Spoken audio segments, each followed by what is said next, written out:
mostrar aqui. Vamos ver aqui. Essa janela aqui.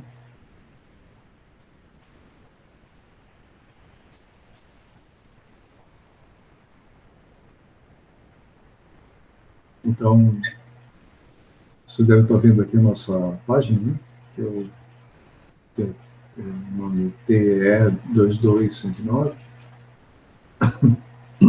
Aqui foi a nossa aula passada, tem uma gravação aqui. Eu sempre... Opa. Não está certo, dia 19, né? 19 de maio de 2021, nós vimos na aula passada. E hoje, né, dia 21 de maio de 2021, nós vamos ver a minha tese, que está nesse repositório aqui da UTFPR. Então vamos clicar aqui, vai aparecer uma outra janela. Ok? Vocês estão vendo aí? Vamos ampliar um pouco aqui. Sim, está aparecendo.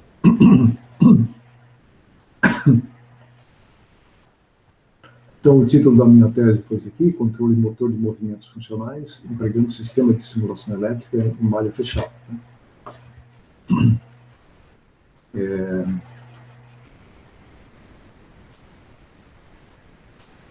Meu orientador foi o professor Percy Nohama.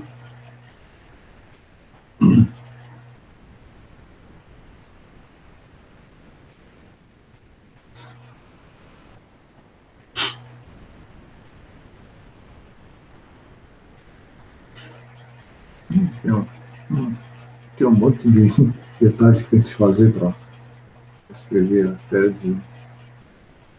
Estado de figuras.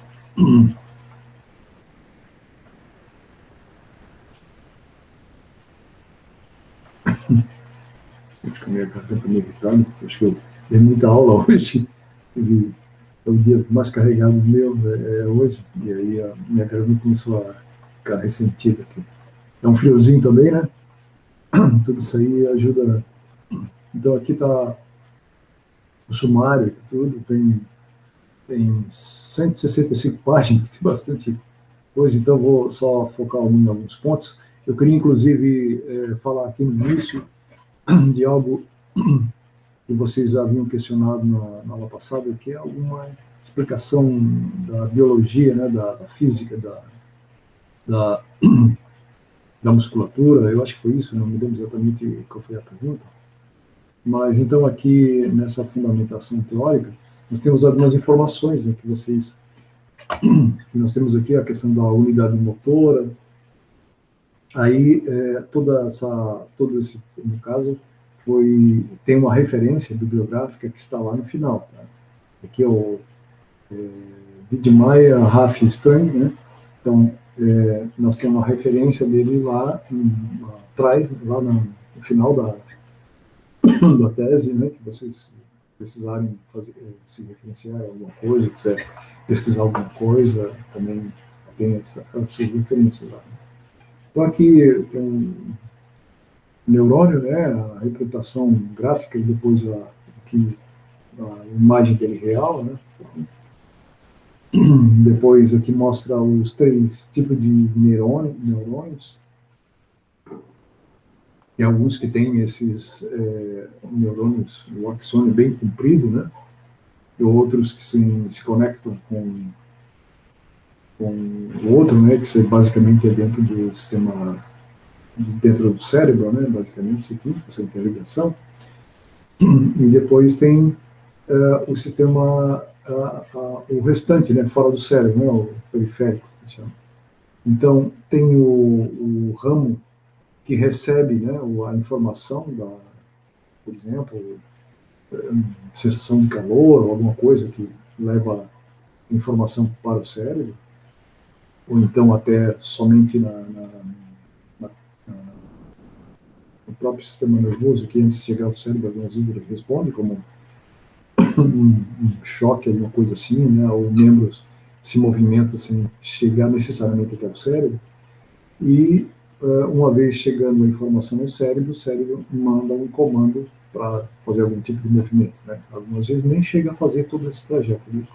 Faz um circuito bem mais curto, né? Dependendo da situação. Então, basicamente, isso aqui é o sistema completo, né? Do sistema elétrico, né? Sistema de controle humano. Então,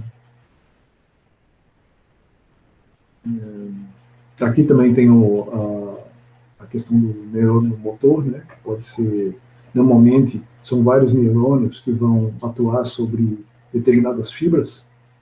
Então, eles são, né, são agrupados, né, por determinados neurônios. Então, normalmente é assim, né?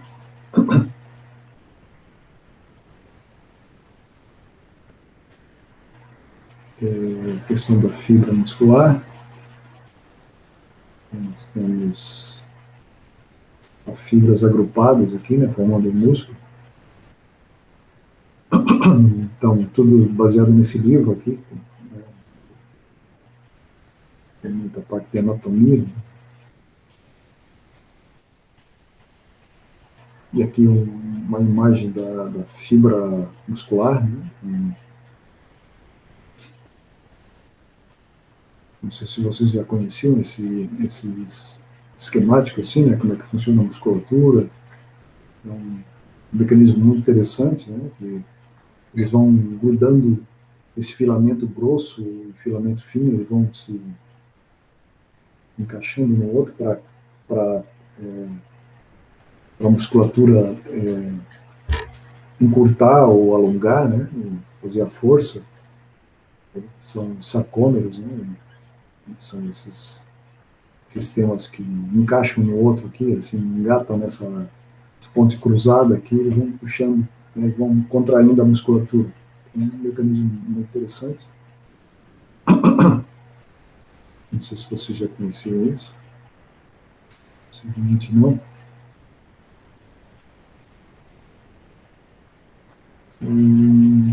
Aqui tem a ver com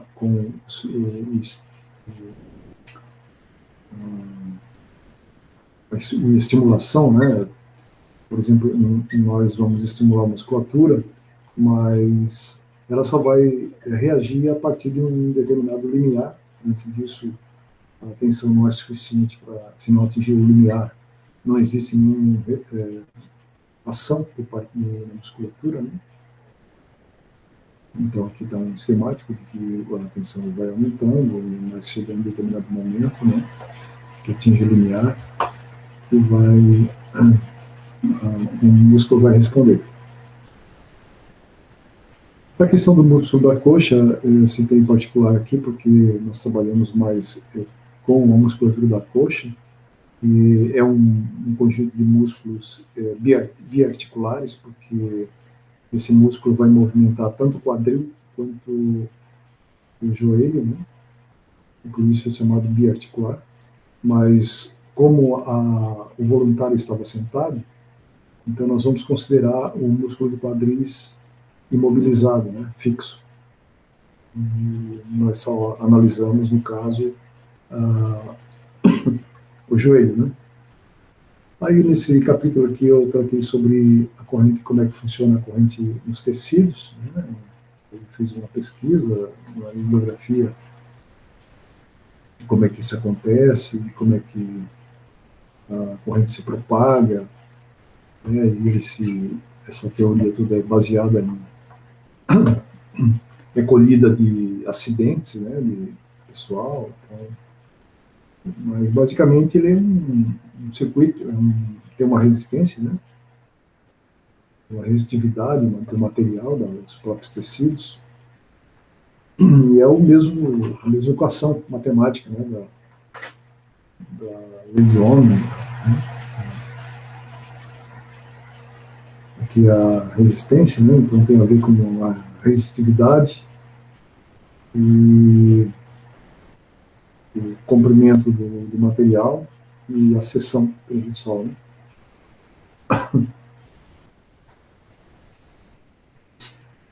Então, basicamente, tem a ver com o comprimento e a área, né?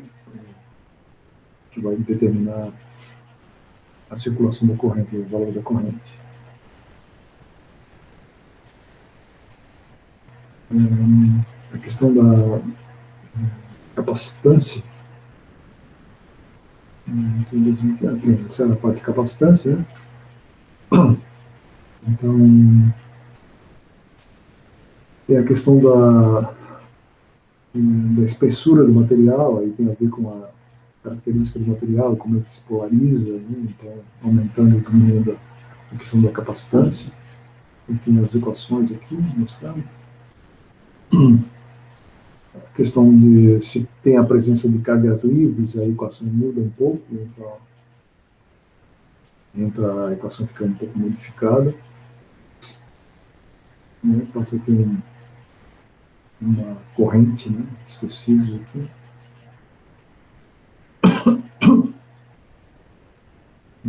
Aqui é uma outra equação modificada, mostrando a permissividade, né, a questão da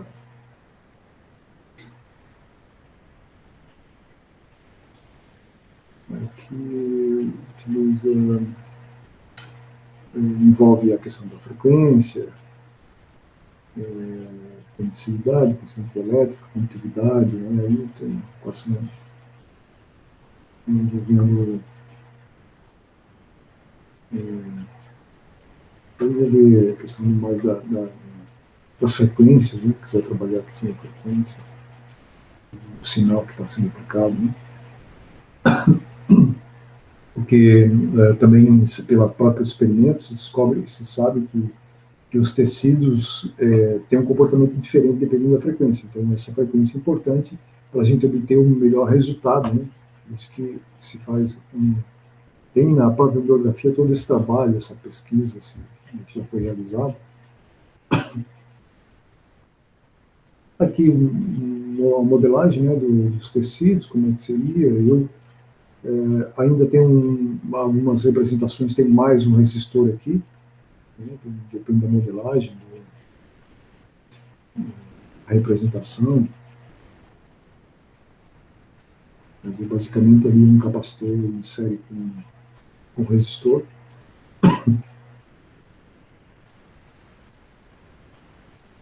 Então vocês podem ver que todo um trabalho científico ele tem que ser todo referenciado, né? Porque aqui eu estou fazendo a fundamentação teórica, então eu preciso fazer sempre a referência e o padrão da UTF-PR é dessa forma. A gente coloca o sobrenome da pessoa, né, que identifica o autor, o et al. Se tem mais de 3, né, e aqui a data de publicação do artigo.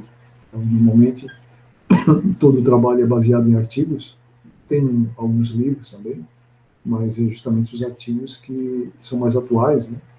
Então, tem a garantia de que a gente está se baseando nas últimas trabalhos realizados. Né? Então, aqui tem uma revisão, tem um levantamento dos trabalhos que fizeram experimentos sobre simulação elétrica funcional. Funcional é quando nós trabalhamos a estimulação elétrica pensando ou visando o movimento natural, o movimento mais próximo do movimento naturais de um membro. Que a estimulação elétrica simplesmente pode ser para ativar a circulação, sem necessariamente promover movimentos funcionais. Nesse caso, nesse trabalho, foi feito uma estimulação elétrica na intensidade suficiente para que o membro seja movimentado, né, seja acionado. Então, aqui nós temos alguns trabalhos que já tinham sido desenvolvidos, né? Esse aqui é um experimento justamente para testar o controle da perna, e foi utilizada essa gangorra aqui, né, um contrapeso, para justamente diminuir o esforço aqui, facilitar e fazer medições aqui da perna, do ângulo aqui, né. Normalmente a gente trabalha nesse ângulo aqui, né, que nesse caso aqui tem também um eletrogoniômetro, eu também utilizei isso aqui também. E aqui estão os eletrodos, né? Eles utilizaram eletrodos nos quadríceps, que são esses 4 músculos que se encontram aqui na coxa, né? Estão presos no quadril e preso aqui na patela, né? e depois ele preso nesse osso aqui da perna. Então, ele pode movimentar tanto essa articulação aqui, que é chamada articulação do quadril, quanto a articulação do joelho. Então, são duas articulações, né? Como aqui o paciente estava se equilibrando, né? Eu não sei, aqui eu não me lembro se eu considero as duas articulações, mas eu acho que não. Ele está medindo apenas no joelho aqui, ele só fez um experimento também considerando o joelho. Aqui, mais outro trabalho que foi feito, fazendo cálculo de esforços, né? Considerando o joelho uma, basicamente uma polia aqui, né? Então, e aqui o quadríceps, né, que são os 4 músculos,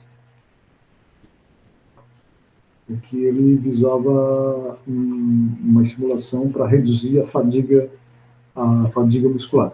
A fadiga é um problema muito sério e quando a gente fala em fadiga, a gente está falando quando o músculo começa a deixar de responder, né?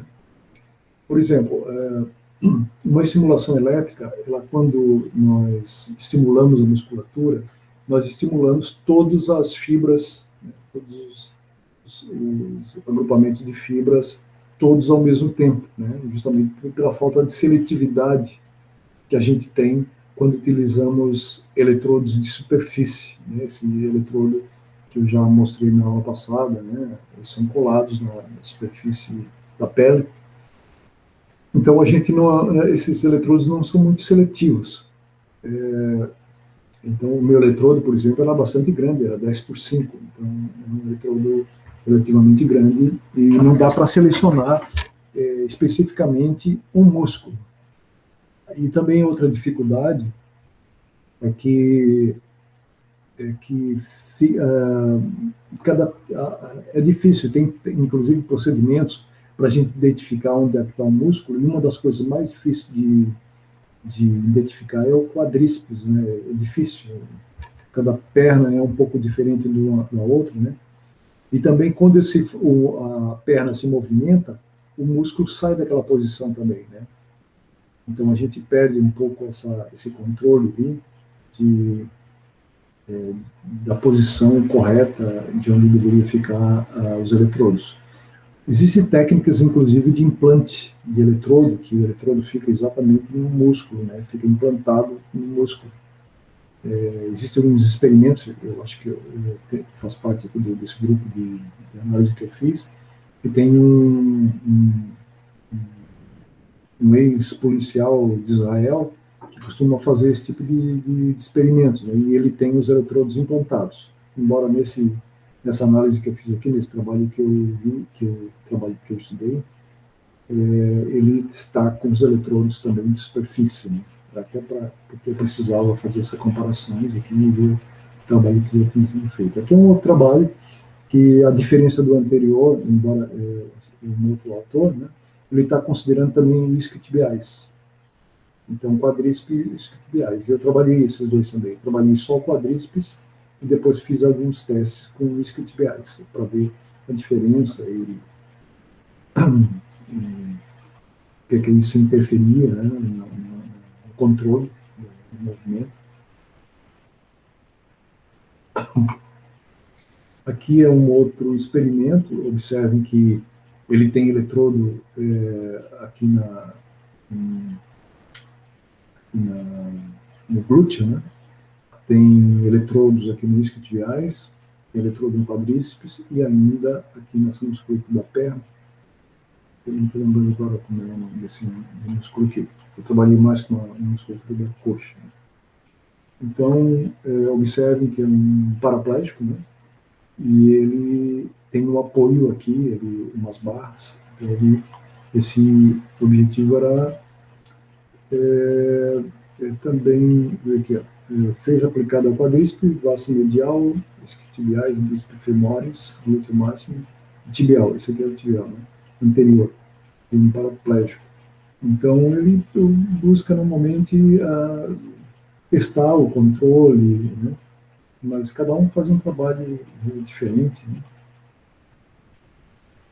Então, não precisamos entrar em detalhes aqui, porque acho que não é objetivo.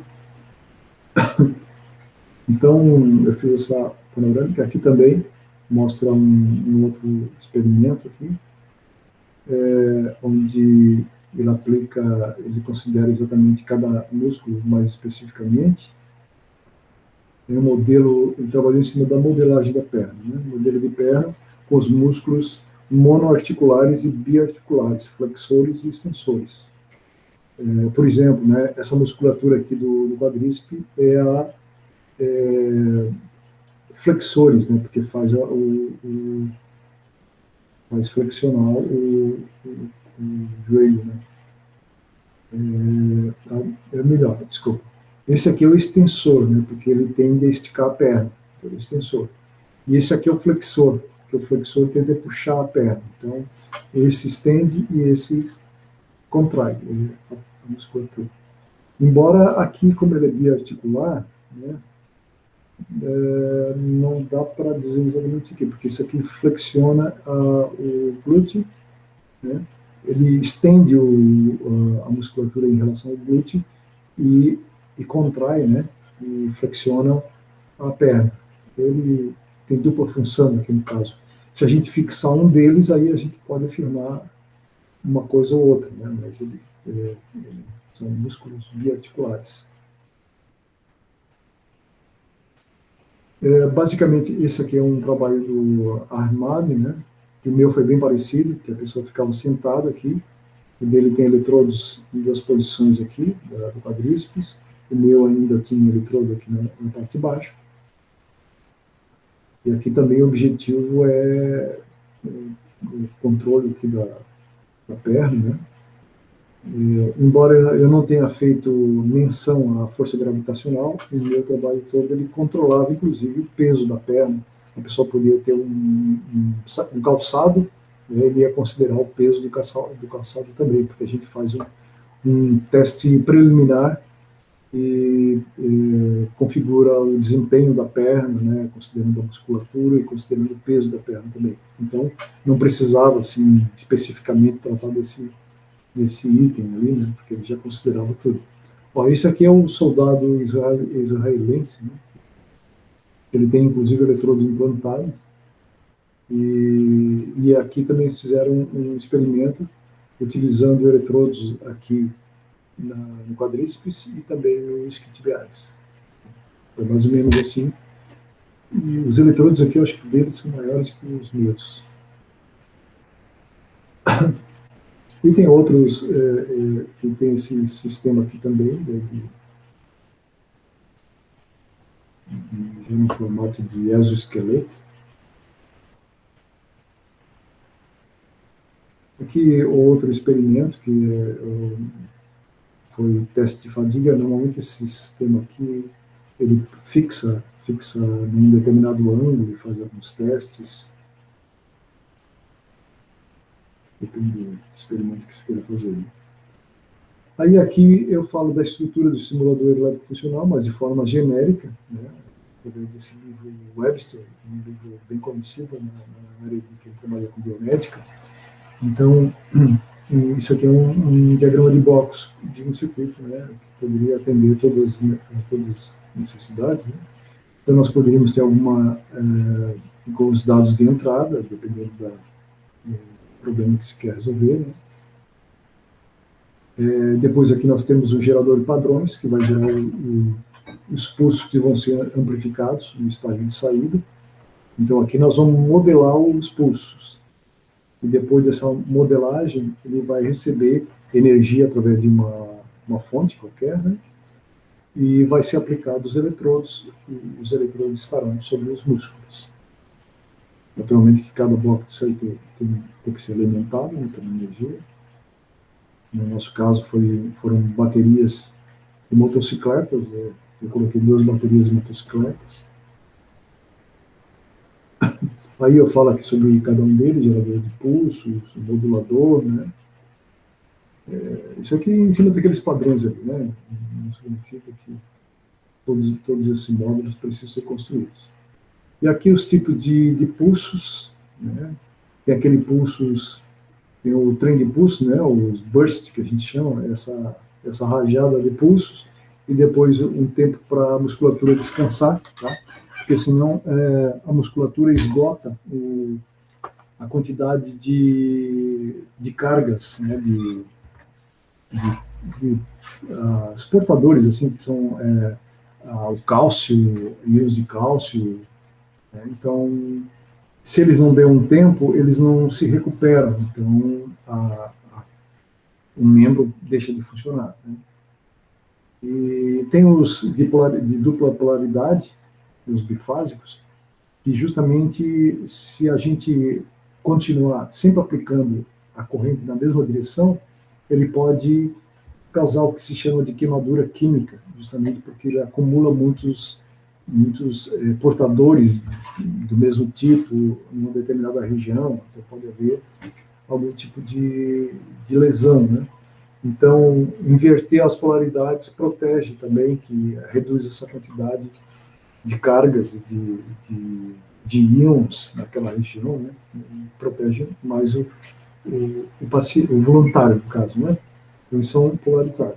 E tem essa outra aqui, que foi a que eu desenvolvi, foi dessa parte aqui, que ele ainda dá um tempinho aqui, ó, dá um descanso, né, para deixar que a musculatura responda com melhor qualidade, né? Então, eu deixei esse patamar aqui. Então, vocês veem que não é muito simples assim, construir uma forma de onda desse aqui, né? E ele nem fica exatamente dessa forma, né? Esse degrau aqui não fica dessa forma. Eu fiz o experimento assim, numa carga resistiva, capacitiva, ele saía até com um spike, assim, tinha umas pontas assim na forma de onda, né? Eu até conversei bastante com o Peraça sobre isso, como é que nós poderíamos resolver aquilo, né? Eu sempre contei com o pessoal lá da eletrônica, o pessoal sempre me deu bastante apoio. Mas o interessante é que a gente fez até algumas suposições, eu coloquei na tese algumas suposições da causa daqueles spikes, mas depois, na hora que a gente aplica no próprio tecido, assim, mede as tensões, ele não tem o spike, né? Ou seja, a perna, a condutividade ou a resistividade ou a impedância, né, que a perna tem, ela não é um resistor em paralelo do capacitor, né? Ele deve ter algumas indutâncias, assim, tem uma outra modelagem, né, que a gente não fez, ou pelo menos a literatura também não costuma ou seja, também fica complexo, né? Se a gente querer fazer exatamente uma modelagem, como a perna quanto mais próximo da realidade, né, mais complexo é todo o trabalho e mais parâmetros têm que ser considerados. É por isso que nós focamos mais no controle, baseado, né, ou seja, criar um sistema que possa controlar a perna de uma maneira mais simples possível. A gente sabe que o dispositivo, quanto mais simples ele for, é mais fácil de controlar, né? Nós começamos, só para recordar aqui, a gente começou às 6h30, então eu vou parar às 7h30, né? Ainda não são 7 horas, só para não ficar cansativo demais, né? E gradualmente a gente vai trazendo algumas coisas aqui e ali que for sendo necessário. Tá? Então, essa parte aqui é a parte de geração de sinais. Então, nós temos um setor, uma parte do circuito que tem essa função aqui. Gerar o sinal no formato que a gente precisa, né?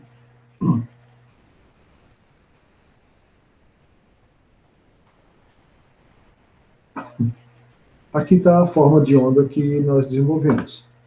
Então, aqui estão os tempos, né? Esse aqui é o burst, é um burst de 3,6 milissegundos. Então, aqui nós temos o cálculo aqui, né? Então, nós temos aqui, ó, o período, né, do burst, ele vai daqui até aqui, né? Aqui, ó, ele começa aqui, tal. Aqui ele vai repetir novamente. Então, aqui nós temos o período. E esse período dá 1,2 segundos. E aí o inverso, né, do período é a frequência. Então a frequência aqui, né, esse período aqui é 833 Hz. O burst todo vai de 3,6 segundos. E onde é que está isso? Aqui, ó, o pico, o espaço aqui é 300 milissegundos, né, que é o intervalo de simulação, e corresponde também ao descanso, tá? 300 milissegundos, a duração por segundo. E agora aqui, fazer o inverso aqui, 50 Hz e 20 milissegundos. Aqui, ó, a soma disso aqui vai dar 20 milissegundos, tá? 3,6 mais 16,4 dá 20 milissegundos ou 50 Hz. Então, isso aqui se repete, né, nessa frequência. Isso também não foi eu que defini, sabe? Isso aí eu consultei na bibliografia, né, nós consultamos na bibliografia, para definir qual a frequência mais adequada. Porque frequências muito altas costumam causar dor, né, e não tem o mesmo desempenho, assim, né? Se frequência muito baixa também não tem. Então existe uma frequência mais que o músculo responde de uma forma mais rápida ou mais eficiente ou que tenha menos fadiga, né? Então tudo isso aí a gente procura colocar aqueles parâmetros que têm um melhor desempenho, né, e não causem muita dor, né, porque nem todo paraplégico tem insensibilidade. Felizmente, todos eles que eu trabalhei, eu acho que nenhum deles sentia a perna, com exceção de um lá que tinha um outro tipo de lesão, que nós testamos, então, ele era também com lesão medular, mas ele é um pouco diferente. Mas esses pulsos eu apliquei na minha perna.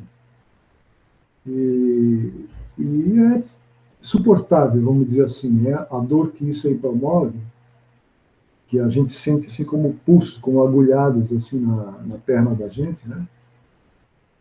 Então ele é um pulso que ele é suportável, né? Até porque ele é aplicado em cima de um eletrodo, e por isso que nós colocamos ele maior também, para que a gente pudesse utilizar nas nossas pernas, né?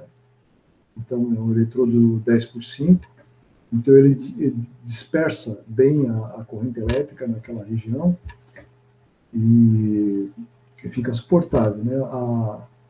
A dor maior que aparece é quando a perna estica completamente, mas ainda não terminou, ainda ele continua a aplicar tensão. Então a perna traciona, aí a gente sente dor ali, né, naquele momento ali, né? Então esse teste inicial ele não pode ter a tensão muito alta, porque senão a pessoa vai sentir muita dor ali naquele momento, né? Eu passei por isso, né? Testei, porque a gente tem que testar primeiro a nossa perna, para depois testar na perna do paraplégico, né, que é uma musculatura atrofiada, muitas vezes com problema de osteoporose, né? Então, imagina aplicar uma força muito grande numa perna sem preparo nenhum, né? Então, é um negócio perigoso, porque eu também não fiz um treinamento. Normalmente, esses experimentos, eles costumam ser feitos após um treino, né? E eu não tive tempo de fazer treino, todos os meus voluntários foram sem treino nenhum, apliquei atenção, apliquei a simulação do jeito que eles estavam. O estágio de saída é justamente essa parte de ganho de potência, né, onde a gente aplica uma fonte de energia né, em cima do sinal, de pulsos, daqueles pulsos ali, para ganhar energia, né, potência, para poder estimular, né, ter corrente e energia suficiente para movimentar a perna. O sistema de controle, porque ele vai ler o ângulo, né, porque o objetivo é que a perna atinja um determinado ângulo que a gente vai estipular antecipadamente. Por que isso é importante? Porque nós poderíamos, o objetivo seria construir um exoesqueleto, né, uma órtese, e, por exemplo, ele teria alguns programas. Ele poderia ter um programa para caminhar no plano, né? Então, o movimento da perna ele funciona como pêndulo invertido, né? Que a gente chama pêndulo invertido. Mas, por exemplo, se ele tivesse que subir uma escada, né, que nós previmos isso, a possibilidade de subir escada, ou mesmo descer escada, a perna tem que ser bem posicionada, ele tem que ir num ângulo bem específico para posicionar o pé num determinado ângulo bem específico. E por isso que nós definimos, nós fizemos as nossas medições nesse formato. Então, a gente tem que estimular e verificar se ele pode atingir aquele ângulo, né?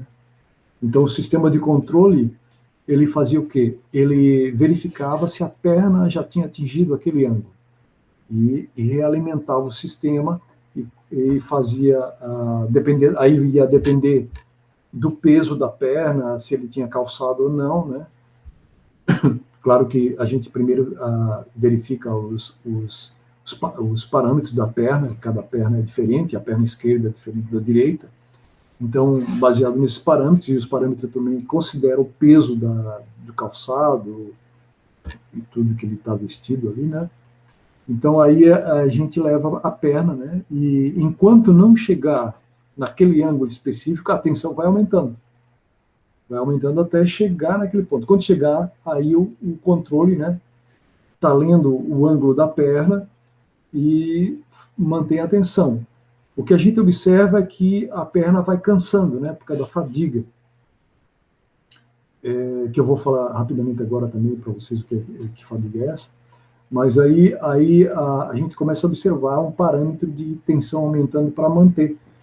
E chega um determinado momento, como eu constatei nos gráficos, a perna pode começar a não conseguir mais nem se manter naquela posição. Então ele dá uma oscilada.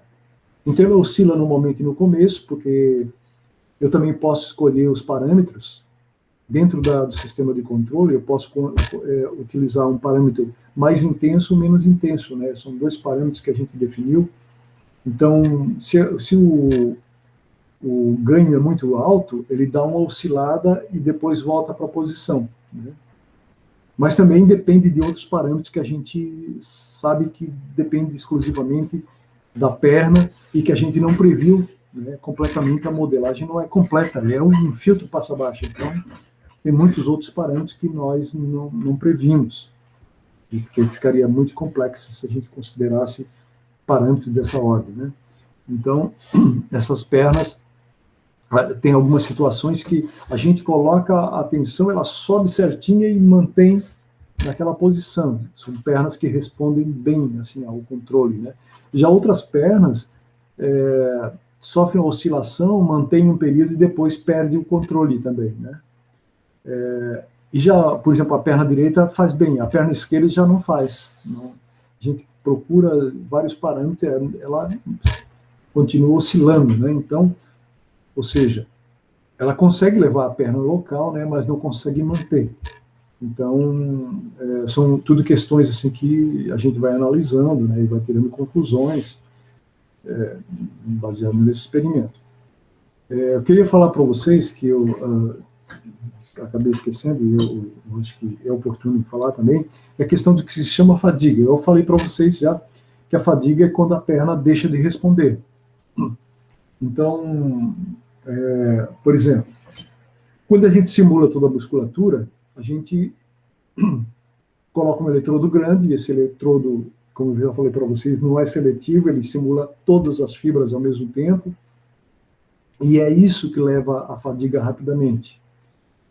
Naqueles desenhos iniciais que eu mostrei para vocês ali, cada neurônio comanda determinadas fibras. Então, o cérebro, né, de uma pessoa normal, ele consegue selecionar fibras, depois outras fibras, então ele começa a variar entre o conjunto de fibras. Por isso que a gente consegue caminhar por muito tempo, né, sem fadigar, a não ser que a gente tenha que fazer um grande esforço, aí outras fibras vão entrar em ação, e aí a fadiga vai acontecer mais tempo. Mas quando são atividades mais leves, o próprio cérebro se encarrega de ativar umas fibras e outras não, né? Então ele faz um jogo de estimulação que a fadiga demora muito para acontecer. Já no nosso sistema, que ele não é seletivo, que a gente estimula todas as fibras ao mesmo tempo, nós temos essa fadiga acontecendo rapidamente, né? Mas também depende da pessoa. Tem pessoa que aguenta mais tempo, tem outras que seguram menos, né? Então depende de muitos fatores que a gente não consegue, né? Não tivemos a pretensão de identificar aqui, naturalmente.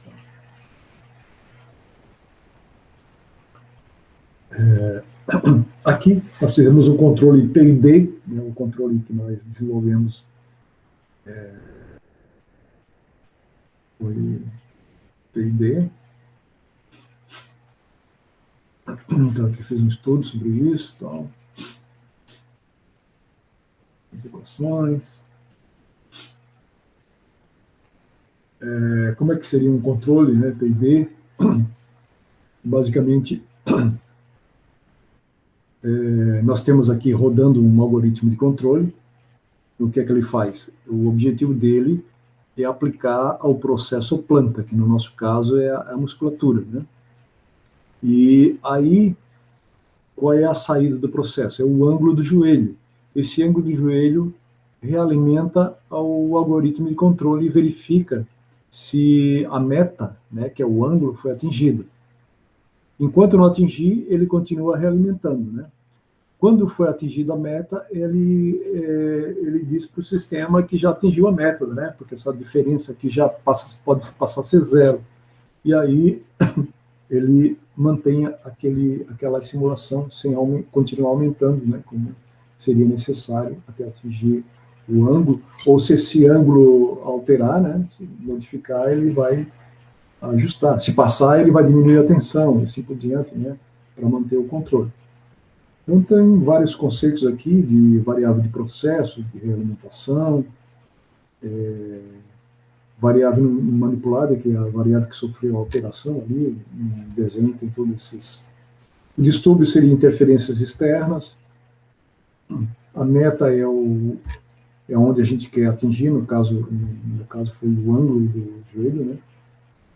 E o erro é a diferença que o controle vai procurando diminuir cada vez mais, né? A questão do tuning, né? Isso aí eu pesquisei muito sobre isso aí, como fazer o tuning, isso aí, ou seja, para como ajustar o PID, controlador PID. Então tem uma série de conceitos aí interessantes também. Tem os comportamentos dos sistemas, que eles podem ser não autorregulado, né? Esse sistema é um sistema e quando ele é controlado, tudo bem, né? Ele vai lá, né? Aqui, mas também ele, sem controle, ele pode perder, né? Pode ir para o espaço, né? Sem controle, esse sairia, tirando o controle, ele perderia completamente, ele fugiria do controle, né? Já existem outros que, naturalmente, sem controle, ele estabiliza, né? São os autorregulados, que é justamente o controle que a gente espera que seja a perna, né? Porque ele não vai disparar no processo, né? Vai acabar parando em algum momento, né, a perna. Então, tem esses conceitos aqui, alguns conceitos de como ajustar esses parâmetros, né? Eu fiz um teste inicial justamente para capturar os parâmetros e então tem uma série de conceitos assim de controle. Talvez você já tenha visto na disciplina de controle. A questão da realimentação aberta, que a gente faz esse teste para capturar os parâmetros, né? Porque aí acontece, a gente consegue capturar exatamente o comportamento da perna e consegue saber. Aí tem a ver o peso, tem uma série de características da própria perna, né? Que a gente não consegue nem medir, mas ele vai mostrar naquele comportamento de malha aberta. É muito comum fazer um teste de malha aberta para capturar alguns parâmetros, né? Aqui tem algumas modelagens de PID, né, que mais como ilustração, né, porque eu usei foi esse aqui em série, né?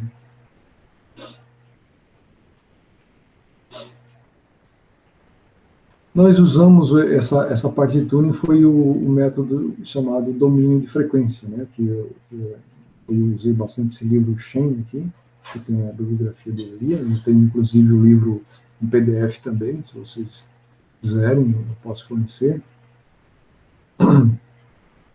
Então, tem aqui as equações, diagrama de Bode, aqui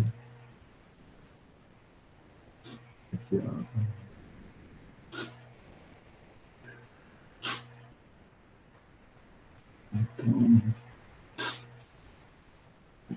aqui a importante foi a questão de como a gente faz o controle, né? Que aqui está sendo mostrado por esse gráfico de Nyquist, e tem uns limites, né? Tem uns limites de estabilidade, né? Mas é mais fácil de mostrar para você nesse outro gráfico aqui. Tem um limite de estabilidade que tem que ser definido. Então, é uma margem, né? Nós temos uma margem de ganho e uma margem de fase que a gente pode definir nos parâmetros. Então, ele tem que ficar nessa faixa aqui, né? Não pode passar de 180 e não pode vir menos desse ponto aqui, conhecido com esse ponto de cruzamento aqui, né? Então, é tudo definido por equações aqui, mas graficamente ele teria que ser representado assim. Então, aqui é mais o nosso trabalho propriamente, né? Aqui está mostrando o osciloscópio mostrando os pulsos, né, que está sendo aplicado aos transistores que vão chavear, porque é uma tensão contínua, né, que vai ser chaveado em cima do transformador, que vai gerar aquelas ondas pulsadas, né, na saída. Então aqui está o sistema. Nós temos aqui dois amplificadores operacionais, aqui basicamente esse sinal que aparece aqui, que é um sinal que vai ser aplicado contínuo, mas ela é no formato de rampa, né? Por quê? Porque a gente não pode aplicar um pulso, um degrau na musculatura, que ele pode sofrer danos, né? Então nós temos que aplicar no formato de rampa.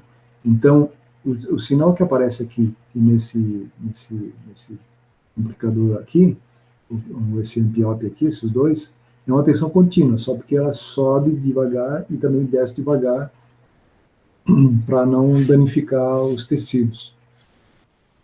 E aqui, nesse transistor aqui, ele vai justamente fazer aquelas rampas, aqueles cortes para fazer os pulsos. Então, esse transistor aqui que é responsável pelo pulso, e esse aqui, o sinal, é uma rampa. Aí depois, esses pulsos, né, eles vão nesse Darlington aqui, e esse Darlington ele vai ser aplicado no primário do transformador, certo? O primário aqui tem bem poucas espiras, em torno de 10 espiras aqui, 11 espiras, cada meio enrolamento disso aqui, né? Então vocês observem, ó, que esses pulsos que são aqui, que são o chaveamento desses transistores, né? Eles são deslocados aqui, ó, são alternados, né? Em relação a uma outra. Então, o que acontece? Quando, vamos supor, a corrente elétrica aqui e a descida dele, né?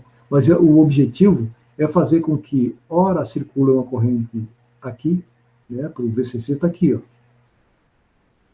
Então, ele vai circular uma corrente assim, ou assim, que queiram, né? Ou assim, né? Para o terra aqui, ó. Então, a corrente, ora ele vem para cá, e ora ele vem para cá, certo? Então, o que acontece? Ou melhor assim, né? Aqui vem ou vem para cá, ou vem para cá, ou para lá. Então, ora a corrente vem para cá, ora a corrente vem para lá, certo? Para que serve isso? Porque, ora, atua esse meio enrolamento induzindo corrente lá no secundário, né, que é a saída, que eleva a tensão, né? Aqui vai dar, não me lembro agora, vai dar, aqui é 10 espiras, aqui vai dar sei lá, pelo menos 10 vezes mais, tá? Eu não me lembro agora quantas espiras tem no secundário. Então, observem, ora a corrente vem para cá, eu vou considerando o sentido convencional da corrente, né, do mais para o menos, né? Então, nós temos a hora circular para cá, induz a corrente num sentido. Ora vai para lá, induz a corrente no sentido contrário. Então, aqui nós vamos ter essas formas de ondas, mas só porque combinadas. E aí nós vamos ter um circuito bifásico aqui, né, com exatamente o formato aqui. Pode ver que tem esse tempo aqui, que é justamente aquele tempo de 300 milissegundos de descanso, né, e depois um pulso de 300 milissegundos. Vai acontecendo assim, né? Então aqui nós vamos ter um formato de corrente, que é aquele formato que eu mostrei lá para vocês, que eu acho que não aparece aqui. Então, esse circuito aqui, só voltando aqui, já está quase na hora da gente terminar, é um circuito que eu até gostaria que vocês analisassem também aqui comigo, né? A gente ia analisar todo o circuito desde o início, desde a geração desses pulsos, né? Para ver se nós fizemos também da melhor forma. Essas estruturas aqui de potência, né? Esse chaveamento que nós fizemos aqui. Tem outras estruturas, HH, tem um monte de estrutura que vocês já, acho que já viram com Peraça, em eletrônica de potência. Então aqui já daria um trabalho muito interessante, né? Só do hardware, tanto da a parte de potência quanto a geração de sinal aqui. Já daria, se nós fizéssemos uma varredura disso aqui, né, configurar, ver se realmente a gente aplicou as polarizações tudo correto, né?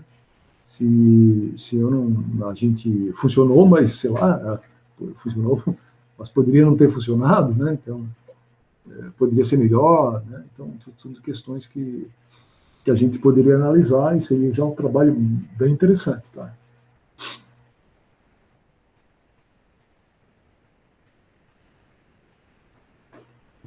Acho que eu vou espirrar.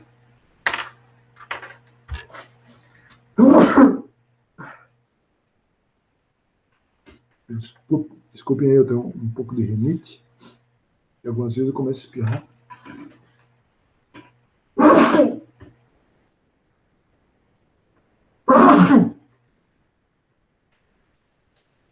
Desculpa. Então, nós temos aqui, ó, o DAC que nós utilizamos, né? Então, eu acho que tem as folhas de dados aqui também. Nós usamos o Atmega 328 para fazer essa rampa aí, definir esses pulsos aqui, que tem o Atmega 328 está aqui, né, gerando esses sinais aí, né?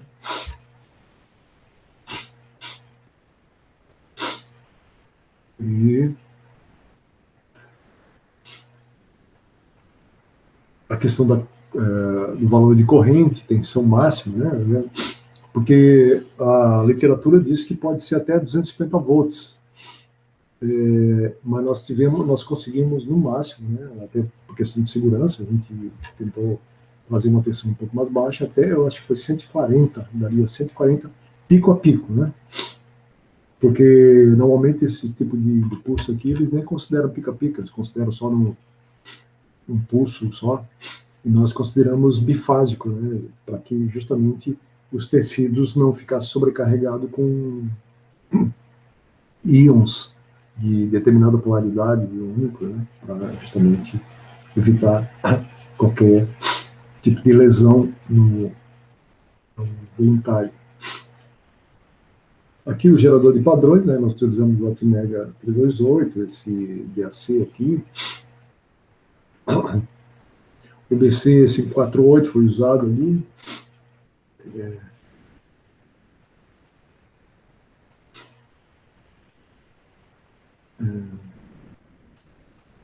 o chip 122, né, foi usado ali no chaveamento do...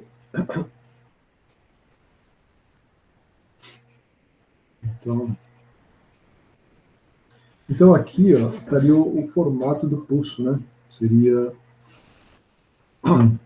Então teria ele seria o pulso ele geraria esses dois pulsos defasados ali, né? Que é o estágio de saída. Aqui as equações do transformador, né? Eu acho que aqui a gente vai poder, ó, o primário era de 10 espiras, né, por segmento, são 2 segmentos, e a saída foi 217 espiras. Então, aqui os cálculos da transformador. Os testes de cargas, né, que nós fizemos carga de 1K com um capacitor cerâmico de 100 nanofarad, né, baseado na literatura.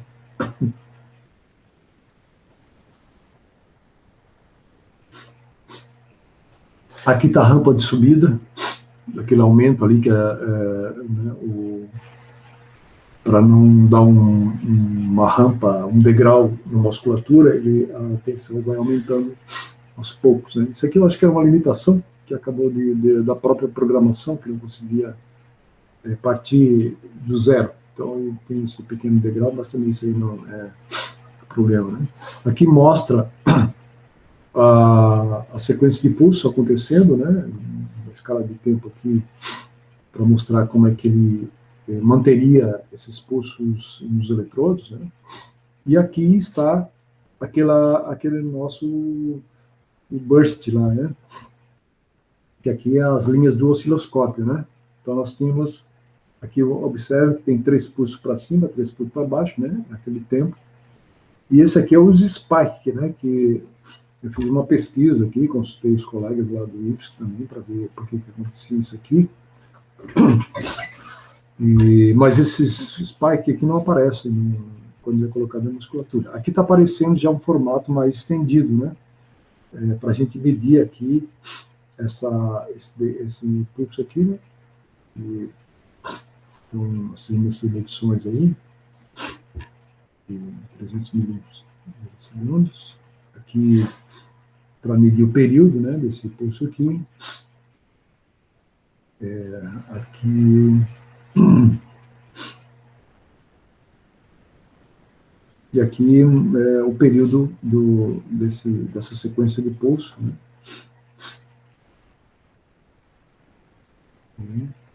Aqui a questão do valor pico a pico, que deu, esse é o máximo, 224 volts, né, pico a pico.